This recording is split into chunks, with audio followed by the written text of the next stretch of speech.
Ok, ahí les estoy compartiendo, ¿verdad? La portada. Sí, señor. Se observa la presentación. Muchas gracias. Perfecto. Gracias a usted. De paso, bienvenida, Yendri. Gracias, profe. Gracias por La semana conectarme tan anterior, tarde. Es que tengo problemas.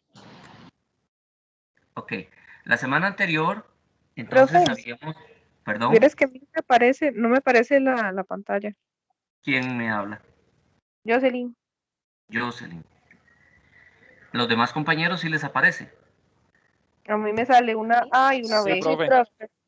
Sí, sale la Profe, pantalla. Sí, profe. disculpe que le interrumpa, pero yo creo que a mí me quedó como el control porque yo toqué algo y ahora me sale la pantalla completa. A Ok, ver. No, ya no. estamos. Vamos a ver. Jocelyn, ¿ya le entró? No, profe, pero yo creo que es porque mi internet hoy no anda muy bueno, entonces como que apaga todas las cámaras, ¿es? Ok, perfecto. Entonces, vea, usted puede ir al aula virtual y Ujú. dentro de los recursos está la presentación, se llama Pedagogía Actual. Ok. Ahora, también va a quedar grabado y después puede repasarlo con la grabación. ¿De acuerdo? Ok, Gracias. con mucho gusto. Cuando hablamos de competencias en la pedagogía, mi pregunta para todos ustedes es, ¿qué es competencias en el proceso de enseñanza-aprendizaje?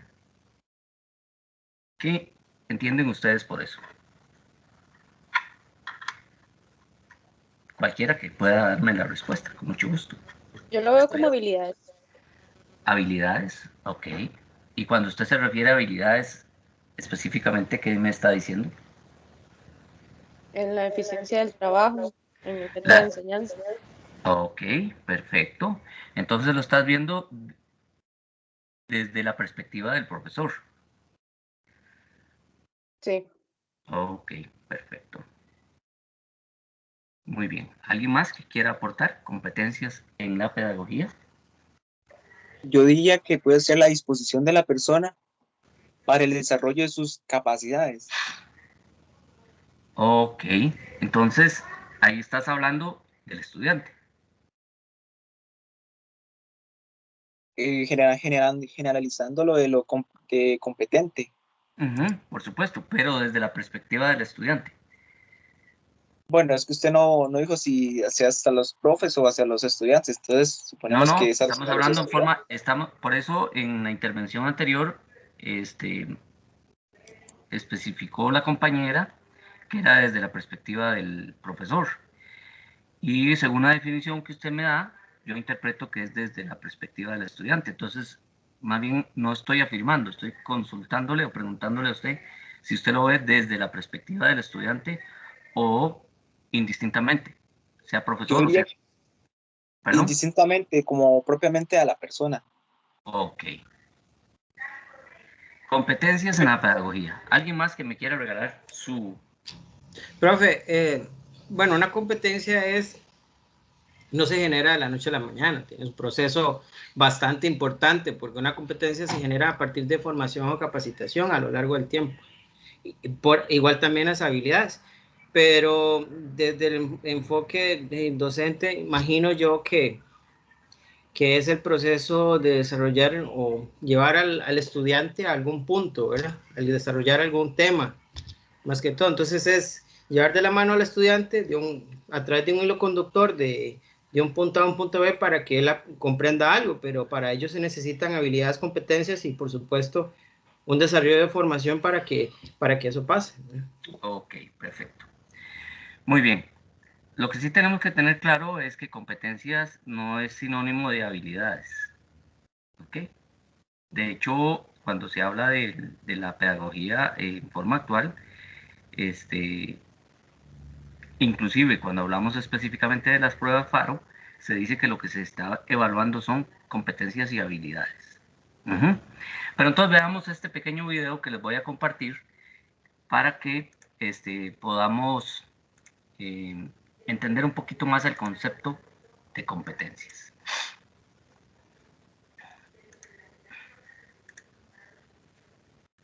Ok. Por favor, si no se escucha, me dicen.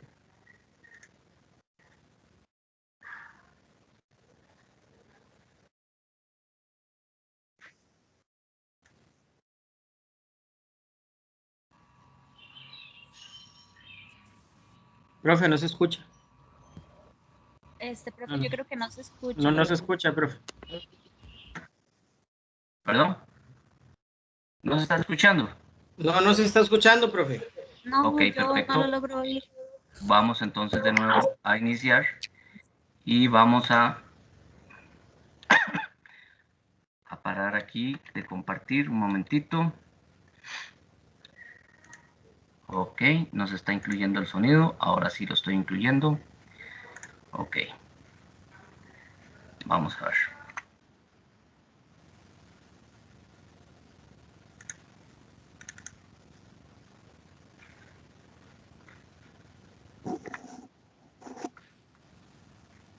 Vamos a ver si por acá puedo. Ahí estamos de nuevo en la presentación, ¿de acuerdo? Sí, profe. Bien, gracias. Ahora sí va. El profesor Miguel quiere estar a la vanguardia Ahora sí, en profe. educación, así que a partir de hoy enseñará a sus alumnos por medio de competencias. ¡Un momento! Educar por competencias no se refiere a eso. De hecho, no tiene nada que ver. Mejor, hablemos de competencias en la educación con peras y manzanas. En el terreno educativo, las competencias tienen diversas acepciones. Sin embargo, hay ciertos rasgos que son comunes en todas las definiciones sobre este enfoque. Las competencias se refieren a todos aquellos comportamientos referentes a una tarea que implica el saber pensar, el saber hacerlo y realizarlo a la luz de los valores individuales y sociales. El enfoque por competencias nace de una realidad laboral cada vez más demandante, que implica formar individuos que puedan desenvolverse de manera eficiente en este contexto para tener mejores oportunidades. Entonces, la pregunta es, ¿cómo se puede hacer competente a un individuo? La respuesta es sencilla. Para ser competentes en cualquier actividad, las características que se deben cumplir son el saber pensar, el saber hacer y el saber ser. El saber pensar se refiere al conocimiento teórico de la actividad que se va a realizar. Por ejemplo, si quisiéramos hacer competente a una persona para jugar fútbol, el saber se referirá a que esta persona primero debe conocer las reglas y cómo puede utilizarlas para saber ganar y utilizarlas en su beneficio y en el del equipo. Esas reglas no, las reglas del juego. Es decir, la parte teórica de la actividad. El saber hacer se refiere a las habilidades y destrezas requeridas para realizar una actividad. Por ejemplo, para el caso del fútbol, si se cuenta con la coordinación, la rapidez o la condición física. Finalmente, el saber ser se refiere a dos aspectos sumamente importantes: la actitud y los valores. La actitud es la forma de actuar ante cualquier situación. Para nuestro ejemplo de fútbol, ¿qué actitudes se necesitan? Claro, saber jugar en equipo, dar el 100% y, si fuera el caso, saber ganar o saber perder. Por último, los valores se refieren a las convicciones que orientan a nuestra conducta. En un partido de fútbol se necesitan, entre otros, el valor de la honestidad y la tolerancia. Si se logran desarrollar todas estas características en un individuo, se puede afirmar que esta persona es competente para jugar fútbol. Y esto es aplicable a cualquier actividad de cualquier ámbito, ya sea social, académico o de esparcimiento. Ahora que el profesor Miguel sabe qué son las competencias, podrá brindar a sus alumnos más y mejores herramientas que les servirán para toda su vida. Ok. Entonces, desde esa perspectiva, competencias van en función de ambos individuos del sistema educativo. Es decir, tanto del profesor como del estudiante. Recuerden que entre las características que dimos la semana última, dijimos que en la pedagogía actual hay un cambio de roles en cuanto al sujeto principal del proceso. Antes era el profesor, hoy es el alumno. Sin embargo, el profesor en su nuevo rol debe cumplir con conocimientos, con capacidades, con destrezas, con actitudes para poder orientar al estudiante. En esa orientación, el profesor debe guiar al estudiante como modelo y potenciarle las competencias que el estudiante pueda ir desarrollando conforme vaya avanzando en el proceso. Aquí hay un asunto importante que el video lo decía, la realidad laboral.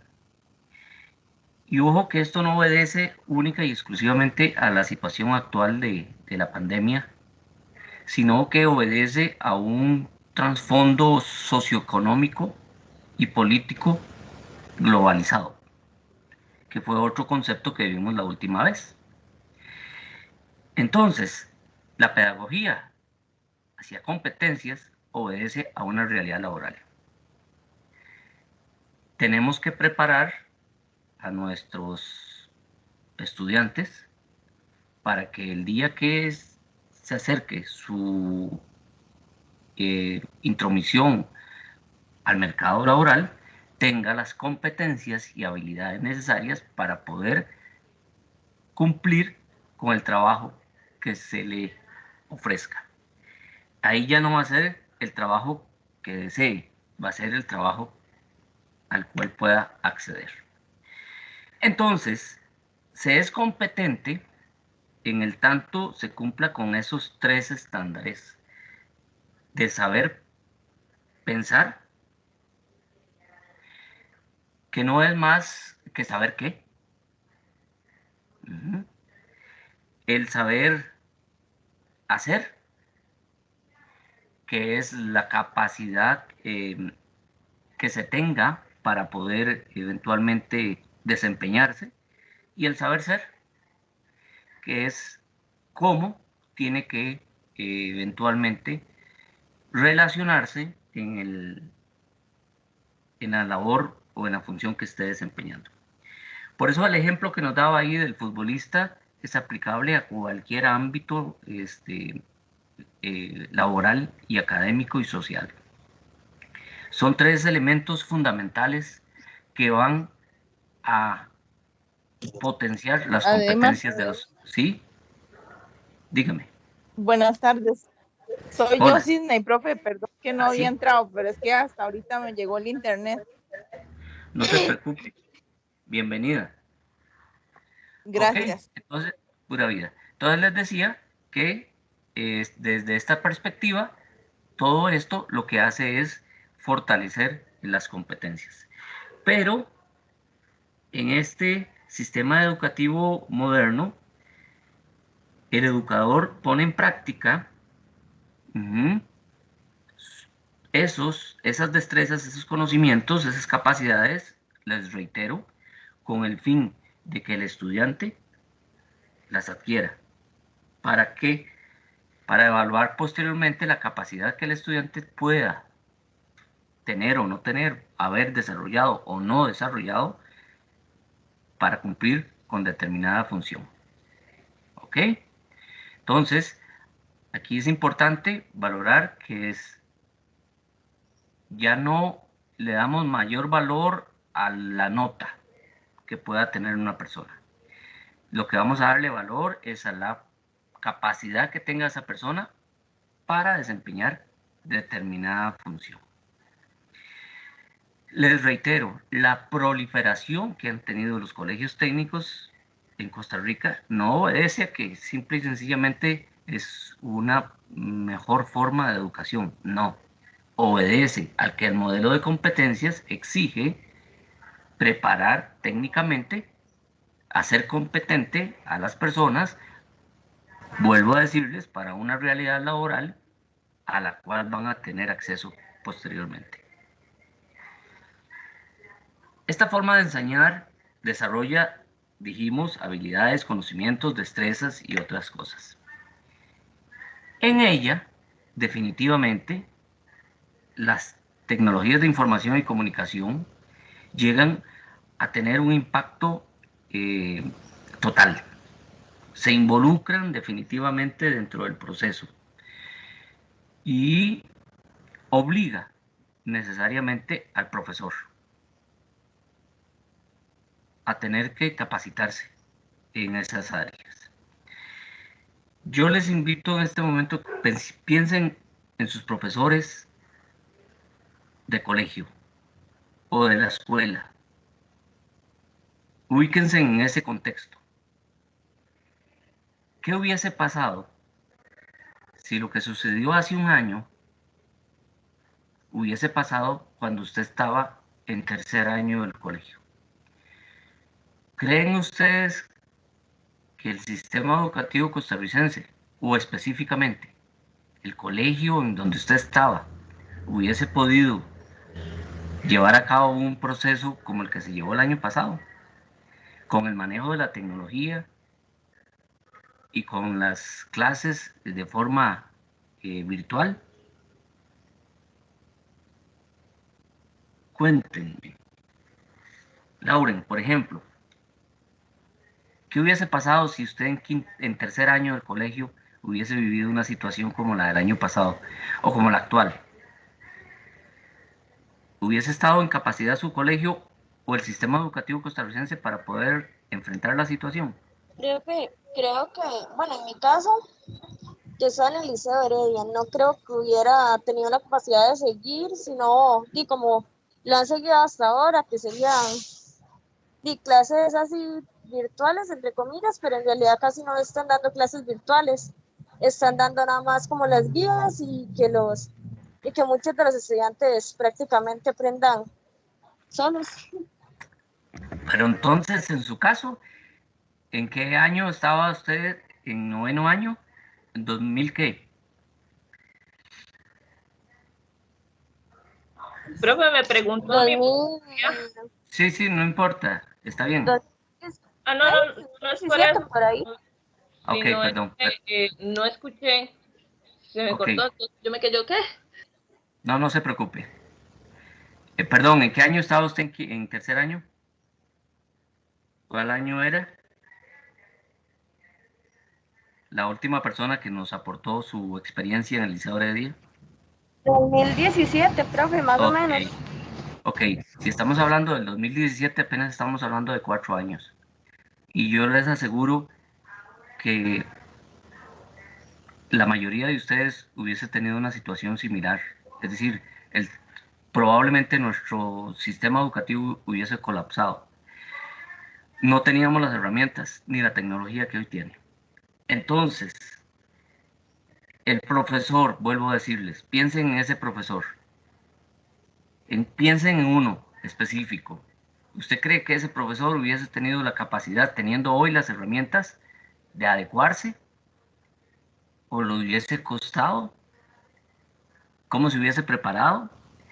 Tal vez usaba el teléfono celular para mandar mensajes, pero más allá de eso, ¿hubiese tenido la posibilidad? Ok. Entonces, tenemos que valorar esta situación. La tecnología llegó para quedarse en la pedagogía. Y este último año, debido a la situación mundial de salud, pues el impacto fue mayor, el desarrollo fue más acelerado. Esta posibilidad que tenemos hoy por hoy de conectividad remota, en enero del 2020 no estaba pensada para tener la capacidad que hoy tiene.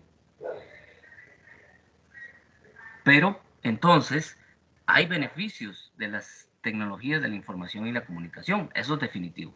Hay beneficios. No podemos obviarlo.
reconocemos que hay beneficios.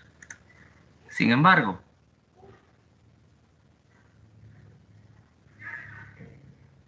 llega a todos. Lamentablemente, No. lamentablemente no. Existe la brecha digital todavía. Correcto. Más bien se incrementó. Se incrementó. Si bien es cierto, más personas tienen acceso a la tecnología, digo que se incrementó en que aquellos que hoy no tienen acceso al 100% a esta herramienta, se ven en mayor desventaja con respecto de los demás. Aquí les pongo un ejemplo. Si ustedes observan, el muchacho está sentado en el árbol. Y si ustedes ven, tenemos el techo de la casa a sus pies. Entonces, no es solamente subido a una rama, está subido a una altura lo suficientemente alta, debido a que por situaciones especiales del lugar de residencia de él, solamente en ese punto tiene alcance de conectividad. Y así como el ejemplo de él, tenemos ejemplos de ejemplos, que lamentablemente lo que hacen es eso, acrecentar la brecha. La foto de Alexander Contreras se hizo viral en El Salvador. Este estudiante universitario tiene que subirse a los árboles para conseguir señal para su teléfono y atender a sus clases en línea. La imagen llevó al gobierno de Nayib Bukele a prometerle asistencia. Como Alex, otros estudiantes en zonas rurales de este país también se ven obligados a ingeniárselas para estar conectados, llegando a colgar sus celulares en el aire en búsqueda de la ansiada red. Si hablamos de la educación virtual, hay que hablar de Internet y en América Latina esto evidencia una brecha digital. Aproximadamente 2/3 de la población tiene acceso a la red, según Naciones Unidas, pero con escenarios tan distintos como el de Chile, en donde el 80% de la población puede entrar a Internet frente al 25% de Nicaragua. Son las computadoras. Pero la educación virtual no tiene marcha atrás, según el periodista y profesor Juan Carlos Salazar de la Universidad Católica Boliviana, que reconoce las dificultades que hay en su país a la hora de acceder a Internet. Hay muchas familias pues, que no tienen el Internet en su casa y si lo tienen, tienen un solo computador donde, además de la educación virtual de los hijos, los padres o los hermanos mayores deben trabajar también a distancia. Pero hay que tener en cuenta que la enseñanza virtual ha llegado para quedarse y vamos a hacer muy bien en adaptarnos cuanto antes a ello. Ok, ¿escuchamos? Oigamos. A Natalia y a Salomé les está costando esa adaptación. Viven en Bogotá. Natalia es productora de cine y televisión y es madre soltera. Hoy más que nunca es la mano derecha de su hija de 9 años. Me toca apoyarla hartísimo en la educación virtual. Ha sido muy difícil porque yo también tengo mis cosas que hacer. Y aunque ella ya domina el computador y todas las aplicaciones a las que ella necesita entrar, de todas formas todo el tiempo es como mamá, ¿qué hago acá, mamá? ¿Qué hago en esto otro? Para Lucía el cambio no ha sido difícil. Con 15 años, esta adolescente argentina está en el penúltimo curso de secundaria antes de llegar a la universidad. Es como que estoy más organizada con las cosas porque tengo todo ahí en la computadora y sí, lo estoy llevando bien, por suerte. Aún no tiene claro qué estudiar. Le gusta la administración y la economía, una carrera que afrontará tras una fuerte huella dejada por el COVID-19 sobre la educación universal. Ok, ya hablamos en forma general. Tenemos una situación real que nos lleva a tener que trabajar desde la perspectiva del docente de una capacitación permanente. ¿Ok? Y en esa capacitación es poder ofrecerle al estudiante las herramientas para que él entienda que lo que era su medio de diversión cambió. Ese teléfono o esa tablet o esa computadora ya no es la herramienta de juego, no es la herramienta de entretenimiento, es la herramienta de estudio, es el medio a través del cual él tiene que cumplir con un proceso de enseñanza y aprendizaje tal cual como si estuvieran en la escuela presencialmente. Es un cambio radical en la forma en que estábamos acostumbrados a que se daba el proceso.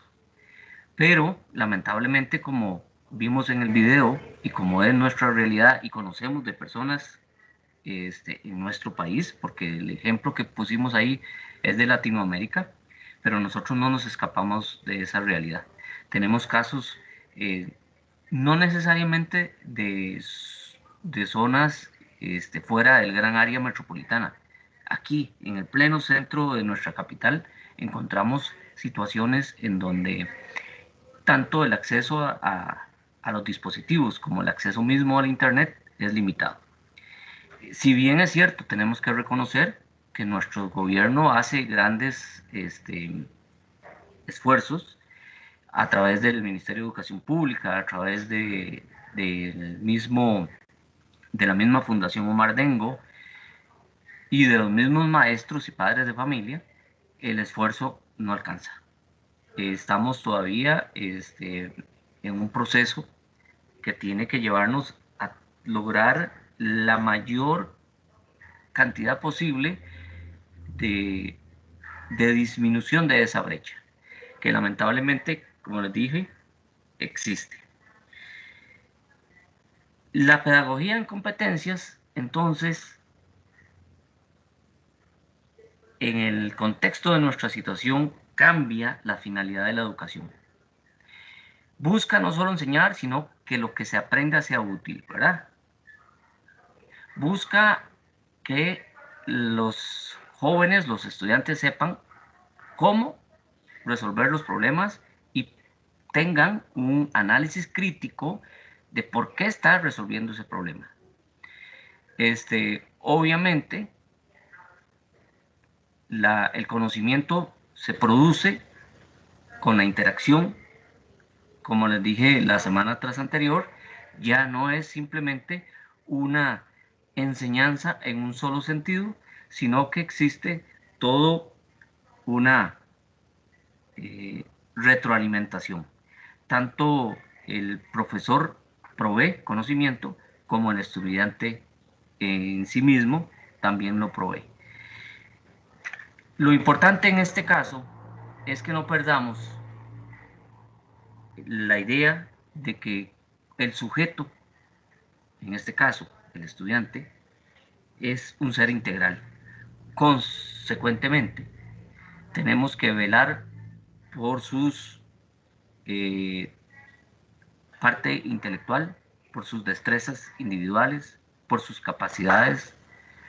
Tenemos que velar por la parte socioafectiva, en donde lamentablemente hoy por hoy, este último año, nos ha puesto en una encrucijada, porque no podemos saludarnos si nos vemos, no podemos abrazarnos, no podemos, un montón de límites que hay en la relación socioafectiva, pero tenemos que encontrar la forma de hacerlo eficaz para que una vez que encontremos la posibilidad de volver a la normalidad, entre comillas, a la normalidad me refiero a la clase presencial, en donde podamos reunirnos en una sala para la educación, podamos tener una transformación real de esa parte socioafectiva. Tenemos que saber involucrar todo lo que es lo interdisciplinario, reconocer en cada una de las diferentes áreas académicas la importancia que cada una de ellas tiene y a través de eso promover diversas formas, metodologías, técnicas, mediaciones pedagógicas que nos permitan llevar a cabo una educación que sea totalmente integral. Esto sería la segunda parte. Tenemos una tercera parte en donde nos enfocamos más a lo que es el proceso educativo a nivel latinoamericano. ¿Alguna pregunta, consulta, comentario? Profe, yo... Dígame, Ernesto, con mucho gusto. Vamos a ver, el gobierno ha hecho lo posible, pero no se puede dotar a cada estudiante con una computadora, ni con una tablet, ni con un teléfono inteligente, porque seamos realistas, el lugar donde ellos están no hay una buena conexión. Yo puedo dar mi ejemplo, estoy en el centro de San José y a veces me quedo sin internet o se va la luz en el centro de San José. ¿verdad? Imagínense en las áreas rurales donde con costo llega la señal del celular, ¿verdad?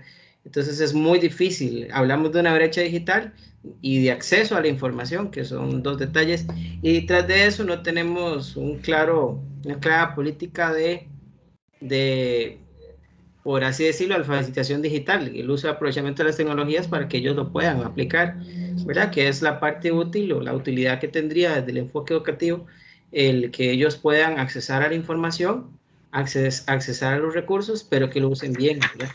Es un poco, perdón si me extendí. Gracias. No, todo lo contrario, muy oportuna su apreciación. En este caso, Ernesto, definitivamente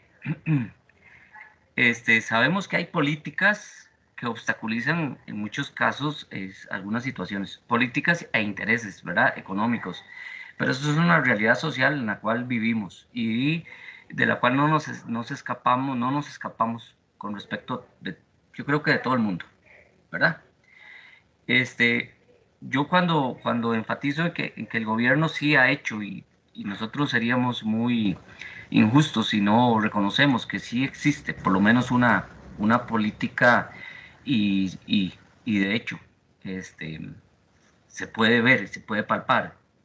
Ha habido una estrategia que se ha realizado en el campo de la educación específicamente, que es el que nos compete, porque también en otras áreas, ¿verdad? Hay que reconocer lo medianamente bueno que han hecho. En este caso específicamente, por ejemplo, las políticas de la Fundación Omar Dengo, que en este momento está pretendiendo el alcance al 100% de las escuelas y colegios públicos. En el alcance me refiero a dotar a esas instituciones de toda la capacidad tecnológica.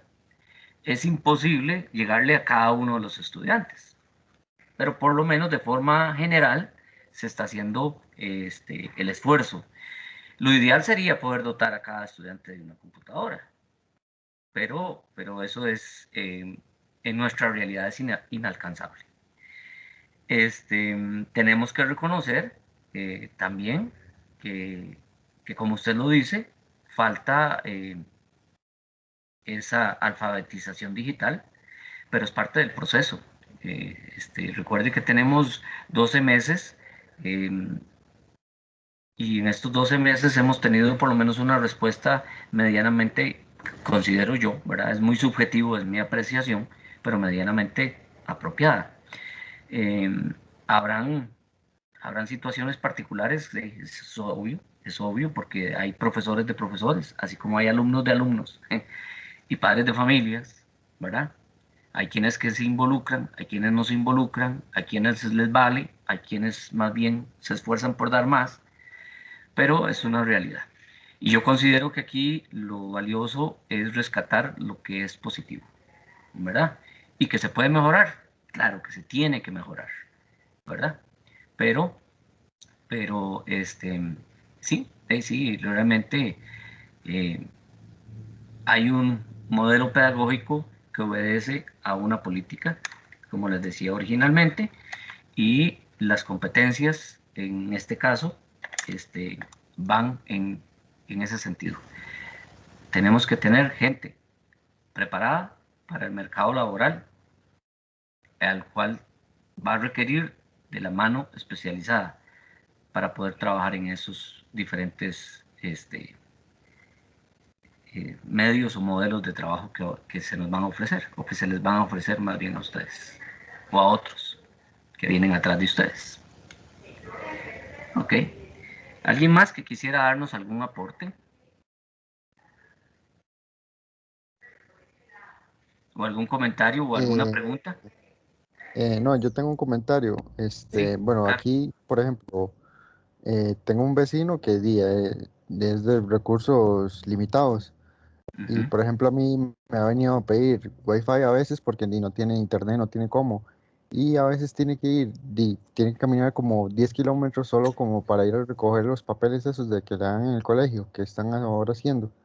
Tiene que caminar todo eso para recoger las cosas o me pide internet a mí. O sea, no sé. Sí, sí, eso es la realidad, lamentablemente, que viven muchas personas. Pero está en cada uno de nosotros, pues, brindar lo que a nuestro alcance esté, ¿verdad? Desde el papel que sea, desde el papel suyo de vecino, desde el papel suyo de familiar, desde el papel suyo como estudiante, desde el papel suyo como universitario, del papel suyo como costarricense. Cada uno de nosotros tiene que aportar algo.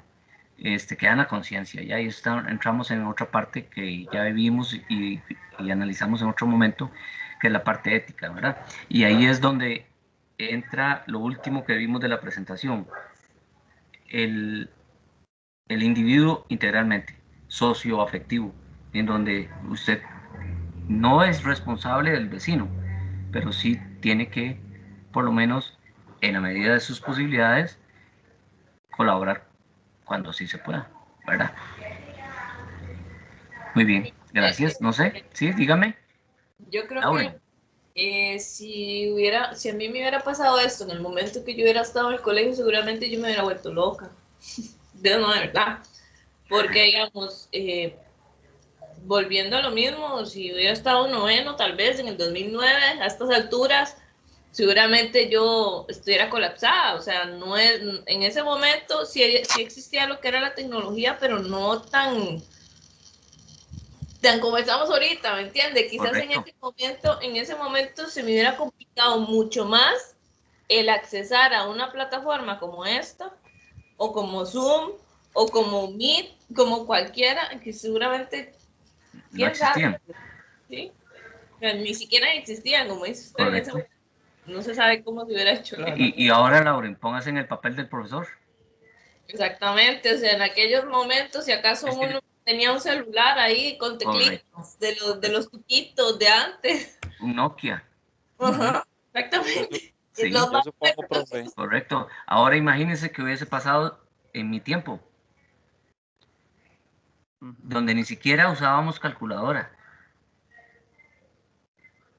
porque no estaba como herramienta de clases. Todas las operaciones que ustedes aprendieron a utilizar la calculadora para resolver esas operaciones, nosotros las hacíamos en papel y lápiz, o mentalmente. Ahora imagínense, en otros niveles, el teléfono era el aparato ese auricular aquí que agarraba uno en la mano, ¿verdad? El del disco. No había celulares. Bien, y mucho menos internet. En esa época hubiera sido de terror, profe.